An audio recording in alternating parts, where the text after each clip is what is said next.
keuangan kita. Nah, ini dia. Dengan kita sudah mengetahui apa saja komponen-komponen di laporan keuangan yang disusun di SAKMKM. Nah, dengan begitu kita sudah dapat menyusun laporan keuangan untuk entitas kita. Nah, ini tadi ya Bapak Ibu, ada 3 komponen. Yang pertama itu laporan posisi keuangan. Nanti di laporan posisi keuangan ini itu akan berisi aset, liabilitas, dan ekuitas. Kemudian laporan laba rugi, itu ada pendapatan dan beban. Dan yang terakhir, komponen yang terakhir itu adalah catatan atas laporan keuangan. Kita lihat dulu yang pertama, laporan posisi keuangan. Oke, di laporan posisi keuangan itu ada 3 informasi. Yang pertama itu informasi aset kita, yang kedua informasi liabilitas, dan yang ketiga informasi ekuitas. Nah, untuk informasi aset, aset itu terdiri atas 2, aset lancar dan aset tidak lancar.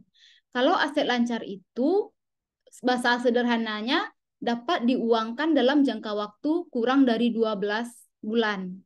Itu contohnya kas, investasi jangka pendek, persediaan, piutang. Nah, sedangkan aset tidak lancar itu kalau sedangkan aset tidak lancar itu tidak dapat diuangkan atau baru dapat diuangkan setelah lebih atau sama dengan 12 bulan. Gitu. Contohnya nih peralatan, gedung, transportasi dan mesin-mesin.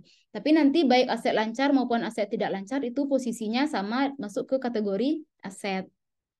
Oke. Nah, selanjutnya informasi yang kedua yang ada di laporan posisi keuangan itu adalah liabilitas. Liabilitas itu juga terdiri atas 2, liabilitas jangka pendek dan liabilitas jangka panjang. Nah, kalau liabilitas jangka pendek itu sama, kalau liabilitas jangka pendek ini bahasa sederhananya nih pengertiannya itu adalah kita harus membayar kewajiban kita kurang dari 12 bulan.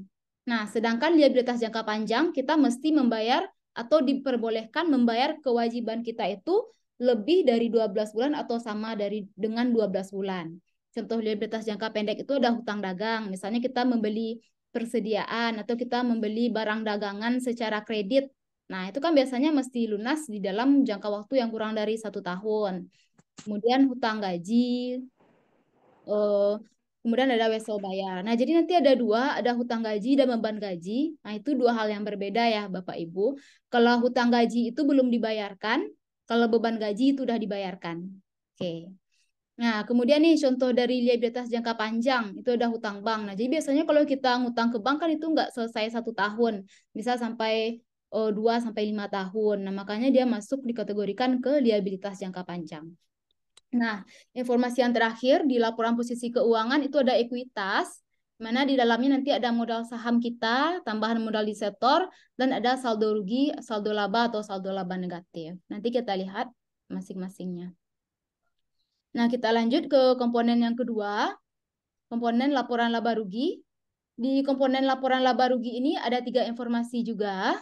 Yang pertama itu informasi pendapatan. Nah, ini pendapatan di tahun berjalan kita. Nah, di pendapatan ini nanti ada pendapatan bunga, ada pendapatan jasa, pendapatan diterima di muka, dan pendapatan lain-lainnya. Kemudian ada beban keuangan. Nah, ada beban gaji nih. Beban gaji ini adalah gaji yang sudah dibayarkan kepada karyawan. Kemudian beban listrik, air telepon. Kemudian ada pembayaran sewa, mungkin sewa gedung atau sewa kantor. Kemudian ada biaya pinjaman dan lain-lain. Oke, kemudian juga ada beban pajak. Nah, beban pajak ini adalah total atau nilai dari pembayaran pajak kita kepada KPP. Oke. Nah, jadi nanti untuk mengetahui apakah kita laba atau rugi, itu kita lihat dari pendapatan dikurang beban. Kemudian hasil dari pendapatan dikurang beban ini adalah laba atau rugi sebelum pajak. Kemudian laba atau rugi sebelum pajak itu kita kurangi lagi dengan beban pajak. Nah, itu nanti adalah laba bersih perusahaan. Oke, nah ini komponen yang ketiga, komponen yang terakhir dari SAKMKM. Jadi itu namanya catatan atas laporan keuangan. Nah, jadi nanti catatan atas laporan keuangan ini yang pertama itu dia berisi profil kita dulu nih, profil UMKM kita. Kemudian ada surat pernyataan bahwasanya laporan keuangan kita ini emang telah disusun sesuai dengan SAKMKM. Kemudian berisi istisar kebijakan akuntansi dan ada informasi tambahan dan rincian untuk akun tertentu yang menjelaskan bahwasanya transaksi itu penting dan material itu, sehingga bermanfaat bagi pengguna untuk memahami laporan keuangan. Itu. Nah, ini bentuk dari laporan keuangan entitas. Ini saya ambil dari draft SAKMKM. Nah, ini jadi nanti ini covernya laporan keuangan entitas. Nah, nanti entitas ini kita ganti dengan nama UMKM kita. Misalnya nih UMKM apa ya? Ko-en Bakery gitu ya. Nah, berarti di sini Ko-en Bakery laporan keuangan. Nah, ini adalah tahun yang kita susun dan tahun sebelumnya. Jadi itu yang masuk prinsip dari keterbandingan tadi. Nih misalnya kalau seperti ini Bapak Ibu 31 Desember 20X8 dan 20X7 berarti ini laporan keuangan yang sedang kita susun itu adalah laporan keuangan yang tahun 2008 dan tahun 2007 ini hanya sebagai pembanding. Tuh, nah ini nanti kita buatkan daftar isinya. Yang pertama itu laporan posisi keuangan, yang kedua laporan laba rugi, dan yang ketiga catatan atas laporan keuangan. Nah, ini bentuk format dari laporan posisi keuangan, komponen yang pertama nih. Nah, ini kelihatannya Bapak Ibu, ini yang di tahun 2008, ini tahun 2007. Nah, berarti ini dapat dibandingkan. Nah, ini aset, karena di laporan posisi keuangan kan tadi itu ada 3 informasi, ada informasi aset, ada informasi liabilitas, dan ada informasi ekuitas. Nah, ini aset itu ada kas dan setara kas. Nanti kita jumlahkan, kita buatkan di sini berapa kas kita. Nah, nanti dengan misalnya nih kas kita di 20X8 ini adalah 20 juta misalnya. Sedangkan di 20X7 itu 10 juta. Nah, berarti kan ada kenaikan kas. Tapi dengan adanya kenaikan kas itu bukan berarti kinerja kita bagus. Bisa jadi kas kita naik, tapi utang kita bertambah lebih banyak daripada tahun sebelumnya. Nah, itu jadi hal-hal seperti itu nanti kemampuan dari pembacanya ini gitu Bapak Ibu. Jadi kita mesti punya ilmu ya, setidaknya ilmu dasar terkait dengan hal-hal yang seperti ini. Jadi nanti kita dapat menganalisis informasi dari laporan keuangan yang udah kita susun. Tuh, nah nanti ini kita jumlahkan nih kas, aset. Aset ini kan terdiri atas aset lancar dan aset tidak lancar. Nah, nanti aset lancar ditambah aset tidak lancar itu adalah jumlah aset gitu. Nah, kemudian nih ada akumulasi penyusutan. Akumulasi penyusutan ini itu dapat kita hitung dengan 2 metode. Yang pertama itu ada metode garis lurus dan kedua itu adalah metode saldo menurun. Nah, kalau di SAKMKM kita diizinkan atau diperbolehkan untuk memilih dari salah satu metode ini. Nah, tapi yang saya sarankan itu adalah yang saldo menurun. Maaf, yang garis lurus karena yang garis lurus ini lebih sederhana dan lebih mudah gitu. Jadi nanti kalau biasanya di PSAK untuk perusahaan selain UMKM. Orang lain membuat pesannya. Aduh dong. Aduh dong. Kalau yang untuk perusahaan yang selain UMKM itu mereka biasanya perusahaannya mencari saldo ini ya, metode dengan garis lurus itu dikurangi dengan nilai residu. Sedangkan kalau di SAKMKM itu disebutkan bahwasanya UMKM tidak perlu mengurangi dengan nilai residu. Tapi langsung aja nih kita bagi. Jadi rumusnya nanti harga perolehan aset tetap tersebut dibagi dengan umur ekonomisnya tanpa dikurangi dengan nilai residu. Nah, kemudian kalau kita pakai yang metode saldo menurun itu biasanya tarifnya 2 kali lebih tinggi daripada tarif di garis lurus. Makanya saya lebih menyarankan nanti pakainya yang metode ini garis lurus untuk mencari penyusutan aset tetap kita. Nah, jadi nanti rata-rata semua aset tetap itu ada penyusutannya kecuali tanah.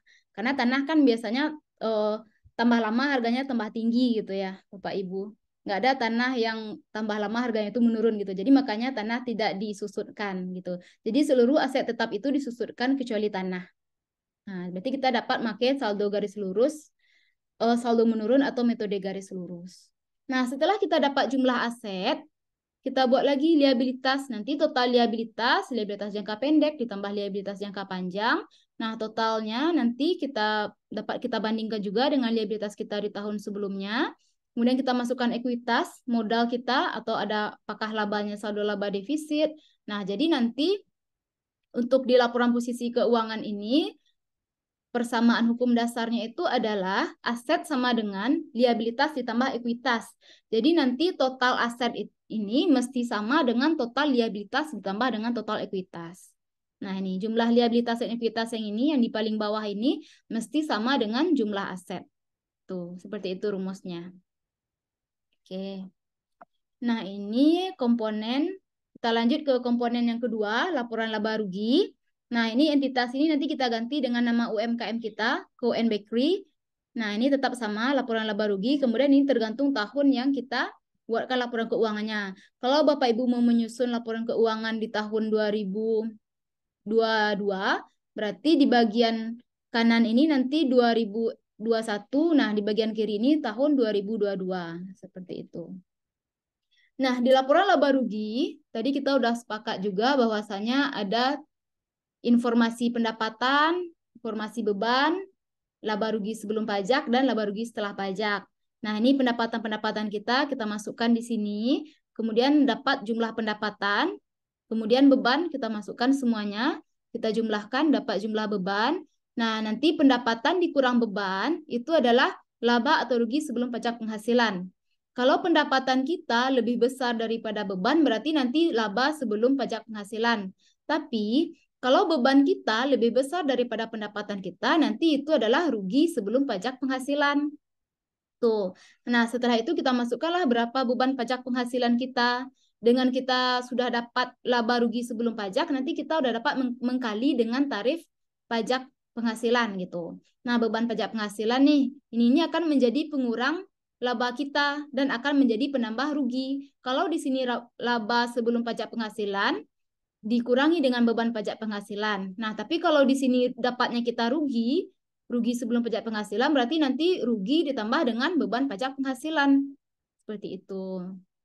Nah, dapatlah kita laba atau rugi setelah pajak penghasilan. Nah, inilah nanti dapat kita ketahui berapa sih laba atau rugi kita di tahun berjalan ini. Seperti itu. Nah, ini komponen yang kedua. Selanjutnya, komponen yang ketiga, itu adalah catatan atas laporan keuangan. Nah, di bagian yang pertama itu umum. Jadi di bagian umum ini merupakan profil UMKM kita. Seperti ini, entitas didirikan di Jakarta berdasarkan akta nomor bla bla bla tanggal sekian, dibuat di hadapan notaris. Nah, kemudian kita sebutkan entitas kita ini dia bergerak dalam bidang usaha apa. Nah, kita sebutkan juga bahwasanya entitas kita ini sudah memenuhi kriteria sebagai entitas UMKM gitu, sesuai dengan Undang-Undang Nomor 20 Tahun 2008. Nah, kita sebutkan lagi entitas kita ini berdomisilinya di mana. Gitu. Nah, kemudian di informasi yang kedua itu adalah ikhtisar kebijakan akuntansi penting. Nah, yang pertama itu kita mesti menyebutkan bahwasanya adanya pernyataan kepatuhan di mana laporan keuangan kita ini udah kita susun benar-benar sesuai dengan SAK yang berlaku gitu, baik itu SAK etap atau SAK MKM, nanti dituliskan di bagian pernyataan kepatuhan. Kemudian di bagian dasar penyusunan, kita tinggal sebutkan bahwasannya kita menggunakan biaya historis dan menggunakan asumsi dasar akrual. Kemudian mata uang yang kita sajikan itu adalah rupiah gitu. Kemudian piutang usaha, nah ini masing-masing akun aja nanti dijelaskan piutang usaha disajikan sebesar jumlah tagihan. Nah kita sebutkan bahwasannya piutang usaha yang kita buat di laporan posisi keuangan tadi itu sudah sesuai dengan jumlah yang akan ditagih gitu, atau piutang terutang. Kemudian persediaan, kita sebutkanlah bahwasanya persediaan kita ini tuh di dalamnya ada unsur biaya. Biasa kan unsur biaya itu ada 3 ya Bapak Ibu. Ada biaya bahan baku langsung, ada biaya tenaga kerja langsung, dan ada biaya overhead pabrik. Nah itu kita sebutkan di bagian persediaan. Kemudian aset tetap. Nah kita sebutkanlah aset tetap ini kita pakai metode yang mana tadi untuk penyusutannya. Kita pakai metode garis lurus atau saldo menurun. Nah, itu kita sebutkan di bagian aset tetap. Nah, kemudian juga kita sebutkan bahwasanya kalau kita mencarinya itu menggunakan metode garis lurus tanpa menggunakan nilai residu gitu. Nah, kemudian ini selanjutnya ada kas. Nah, kita buatkan kas kita. Nah, jadi catatan atas laporan keuangan ini merupakan penguatan atau penekanan untuk dua komponen yang sudah kita buat sebelumnya. Nah, gitu. Nanti piutang usaha kita jabarkan nih. Piutang usaha kita misalnya totalnya 50 juta. Nah, 50 juta ini dari siapa-siapa aja. Misalnya nih di toko A ada 10 juta, kemudian toko B 30 juta, kemudian toko C 20 juta. Nah, dengan adanya penyusunan seperti ini akan memudahkan kita untuk menagih, ya kan, menagih menagih piutang kita gitu. Karena kan biasanya kalau nggak dicatat ini kan kita bisa sering lupa atau kececeran, atau misalnya nih di tahun 20X7 ternyata utangnya masih besar, piutangnya masih besar. Nah, tapi di 20X8 kita kasih pinjamannya lebih besar lagi. Nah, itu kan merupakan salah satu kesalahan pengambilan keputusan dari kita gitu ya, Ibu. Jadi ini misalnya nih di 20X7 si toko A ini dia punya total piutang itu 50 juta. Nah, nanti di 20X8 ternyata muncul lagi 40 juta. Nah, berarti kan si toko A ini dapat diasumsikan dia tidak lancar dalam membayar piutangnya. Nah, jadi nanti sebaiknya di tahun 20X9 dia nggak usah dikasih piutang lagi gitu ya. Atau kalau nggak mungkin saldo atau pembeliannya dia ke UMKM kita itu kita batasi, jangan terlalu banyak gitu. Karena dia tidak lancar di dalam membayar piutangnya. Nah, hal-hal yang seperti itu semuanya dapat terlihat di laporan keuangan, seluruh informasinya gitu. Nah, ini juga nih beban dibayar di muka. Misalnya kita bayar sewa kontrakan ya, sewa kontrakan untuk usaha UMKM kita. Oke. Kemudian ada pendapatan penjualan. Nah, di pendapatan penjualan ini nanti kita lihat nih pendapatan penjualan di tahun 2027 kita hanya misalnya kita dapat 10 juta, sementara di 20S8 kita udah 15 juta. Nah, berarti kan kinerja perusahaan kita itu udah semakin baik itu. Penjualan kita lebih besar daripada tahun sebelumnya. Atau sebaliknya nih, penjualan kita di tahun 20S7 misalnya hanya 10 juta, sementara di 20S8 itu 20 juta. Di 20S7 misalnya 20 juta ya, nah di 20S8 hanya 10 juta, berarti kan itu kinerja perusahaan kita menurun karena penjualan kita lebih besar di tahun sebelumnya. Gitu. Nah, jadi kita mesti memikirkan hal-hal yang kreatif, inovatif gitu ya, untuk memperbaiki penjualan kita, seperti itu. Oke, nah untuk beban biaya nanti kita juga mesti memikirkan nih, oh kita mesti cari biaya yang seekonomis atau seefisien mungkin. Jadi itu maksudnya dapat diterbandingkan kayak gitu. Nah, kemudian ini ada 5 alur untuk pencatatan transaksi, transaksi yang terjadi. Jadi setiap transaksi yang terjadi itu mesti ada buktinya ya, Bapak Ibu. Karena kalau nggak ada bukti transaksinya, kita nggak bisa input ke jurnal umum nanti. Nah, yang pertama nih, transaksi diotorisasi. Nah, masuk transaksi diotorisasi ini, transaksi disetujui oleh pihak entitas atau pengelola entitas kita. Kemudian transaksi tersebut udah terjadi persetujuan antara pihak penjual dan pihak pembeli. Kemudian dokumen disiapkan. Nah, dokumen disiapkan ini kan misalnya ada faktur, ada kwitansi, atau dokumen-dokumen lain yang dianggap sah untuk terjadinya satu transaksi gitu.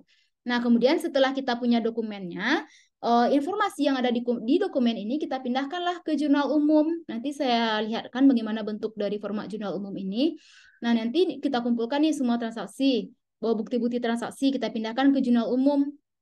Nanti kita posisikan dia di debit atau di kredit. Kemudian setelah kita masukkan ke jurnal umum, baru kita pindahkan ke buku besar. Buku besar ini nanti untuk masing-masing akun itu ada buku besarnya. Kayak gitu. Kita lihat aja ya contoh dari jurnal umum. Nah, ini dia. Ini adalah contoh, ini bentuk formatnya ya, bukan contohnya. Ini bentuk format dari jurnal umum. Nah, di sini jurnal umum, ini judulnya, nama entitas ini diganti dengan nama UMKM kita. Kemudian periodenya biasanya nih orang bikin jurnal umum ini kan tiap hari, tapi per bulan gitu. Nah, jadi nanti periodenya bikin Januari gitu, Februari, Maret. Nah, nanti setiap transaksi yang terjadi, misalnya ada pembelian, nanti kita buatkan tanggal pembelian tanggal berapa, terus keterangannya dia belinya kredit atau cash gitu. Nah, ref ini nanti kodenya kalau untuk aset itu kodenya dari 100. Jadi kalau aset kas biasanya itu 101. Kalau liabilitas itu udah 200 gitu ya. Kemudian ekuitas 300, pendapatan 400, beban 500. Nah, itu kodenya. Nanti berurutan aja. Nah, kemudian debit, kredit ini posisinya. Nanti saya punya contoh soalnya. Nah, tabel ini adalah tabel saldo normal akun. Nah, jadi kan tadi kita ada 5 akun nih yang tertuang atau yang merangkup di laporan keuangan kita. Nah, akun yang pertama kan aset. Nah, aset kalau dia bertambah itu posisinya di debit. Tapi kalau aset kita berkurang nanti posisinya di bagian kredit. Di sini kita bikinnya. Tapi kalau aset kita bertambah kita bikinnya di bagian debit gitu. Nah, kemudian liabilitas, kewajiban. Nah, kewajiban kita, kalau kewajiban kita berkurang, nanti kita bikinnya di bagian debit. Kalau kewajiban kita bertambah, kita masukkan di bagian kredit. Oke. Nah, kemudian untuk ekuitas, ini adalah modal. Nah, kalau modal kita berkurang, itu kita posisikan akun modal ini atau ekuitas ini di bagian debit. Tapi kalau ekuitas kita bertambah, misalnya nih si pemilik perusahaan menyetorkan modalnya, nah berarti kan bertambah tuh. Nah kita naruhnya dia di posisi kredit si akun ekuitas nih, gitu. Nah kemudian akun pendapatan. Nah pendapatan kalau berkurang nanti kita taruh di debit, kemudian kalau dia bertambah kita taruh di bagian kredit. Nah akun yang terakhir beban. Beban bertambah nanti posisinya di debit, sedangkan kalau bebannya berkurang itu posisinya di bagian kredit. Oke.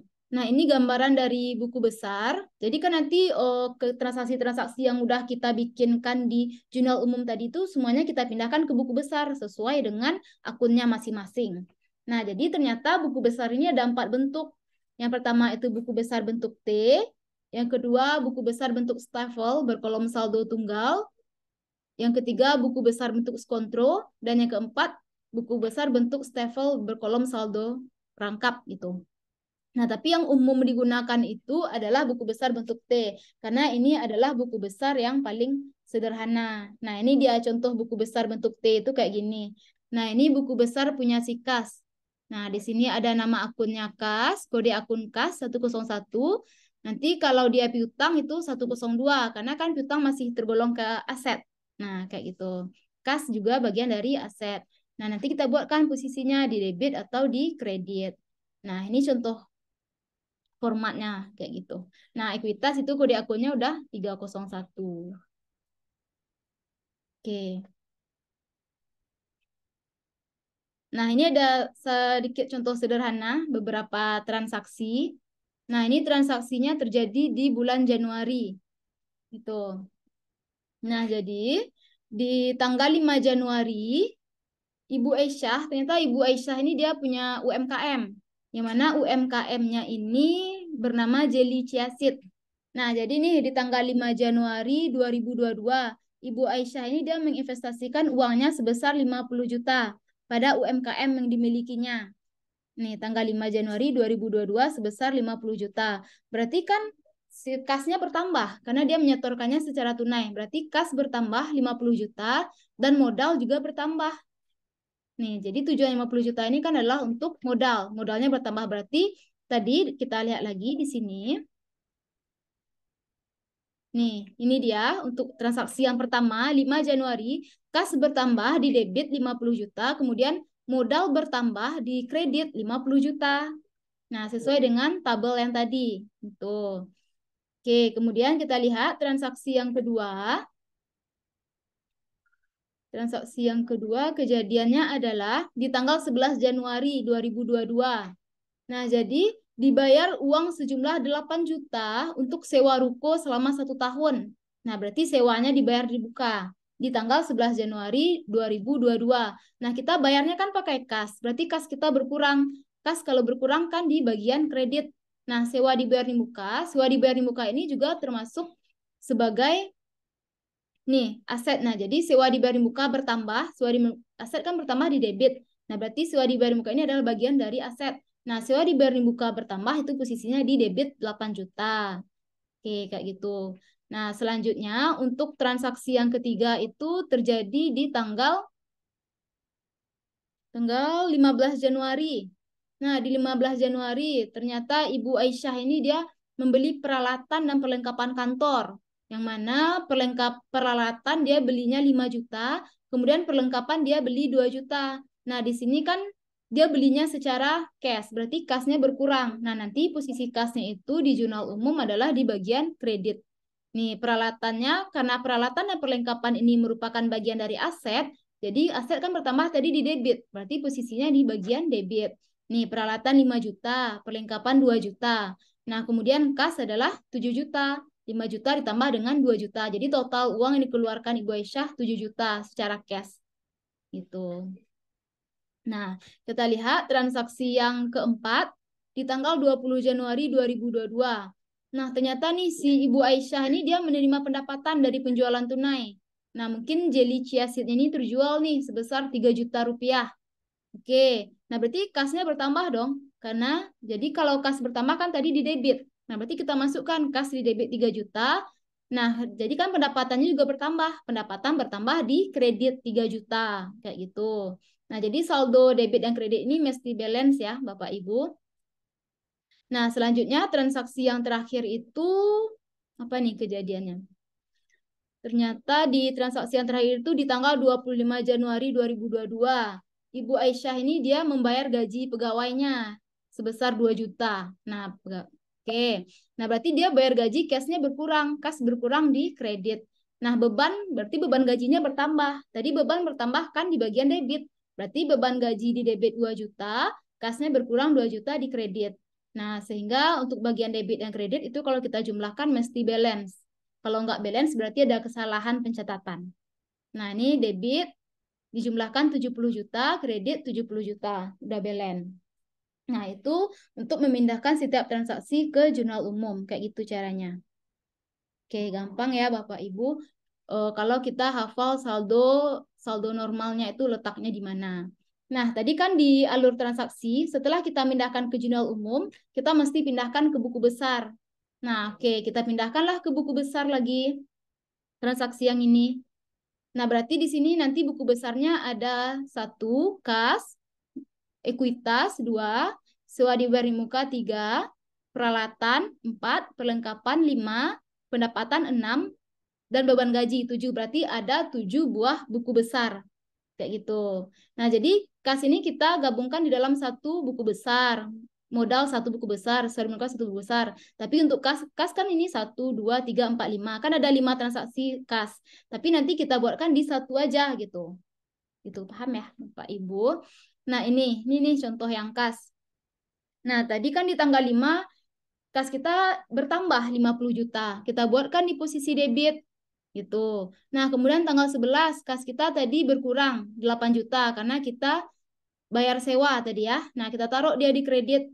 Kemudian tanggal 15 kas kita berkurang lagi. Kita beli perlengkapan sama peralatan 7 juta. Nah, kita taruh dia di bagian kredit. Kemudian tanggal 20 kita ada pendapatan pembelian.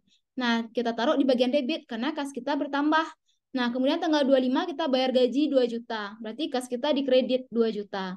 Nah, kita totalkan debit 50 juta tambah 3 juta itu adalah 53 juta. Kemudian kredit 8 juta ditambah 7 juta ditambah 2 juta itu adalah 17 juta. Nah, nanti selisihnya 53 juta dikurang 17 juta adalah saldo debit. Kenapa dia saldo debit bukan saldo kredit? Karena posisi saldo di debit lebih besar daripada saldo di kredit. Tapi kalau misalnya saldo kredit kita yang 53 juta, debit kita 17 juta, berarti kita bikinnya saldo kredit gitu. Nih, saldo debit 36 juta. Dengan kita membuatkan saldo debit 36 juta seperti ini akan memudahkan kita nanti untuk memindahkan nominal atau saldo kas ini ke laporan keuangan, tepatnya di laporan posisi keuangan. Karena kan kas letaknya di laporan posisi keuangan. Seperti itu. Nah, selanjutnya nih, buku besar yang kedua, sewa dibayar di muka. Tadi ada transaksi sewa dibayar di muka di tanggal 11. Nah, jadi tadi sewa dibayar di muka, aset kita bertambah. Nah, kodenya ini jadi 102, karena 101 itu udah untuk kas, gitu. Berarti 102 ini adalah sewa dibayar di muka. Ini 8 juta. 8 juta di debit. Nah, karena nggak ada kredit, berarti dia udah pasti saldo debit 8 juta. Nah, jadi nanti pas kita mindahin ke laporan posisi keuangan, untuk sewa di bayar muka itu saldonya kita taruh di saldo debit. Kayak itu, 8 juta. Nah, selanjutnya tadi ada transaksi peralatan, pembelian peralatan. Peralatan bertambah, peralatan adalah aset. Aset bertambah di debit 5 juta. Nah, ini dia 5 juta. Oke, ini dia 5 juta, saldo debit 5 juta. Nah, karena ini masih di tahun pertama atau bulan pertama, jadi belum ada penyusutan. Nanti kalau misalnya ada penyusutan peralatan ini, nah itu bagi posisinya di kredit itu Bapak Ibu. Oke ya. Nah, selanjutnya akun perlengkapan. Nah, tadi kita beli perlengkapan nih 2 juta di tanggal 15 Januari.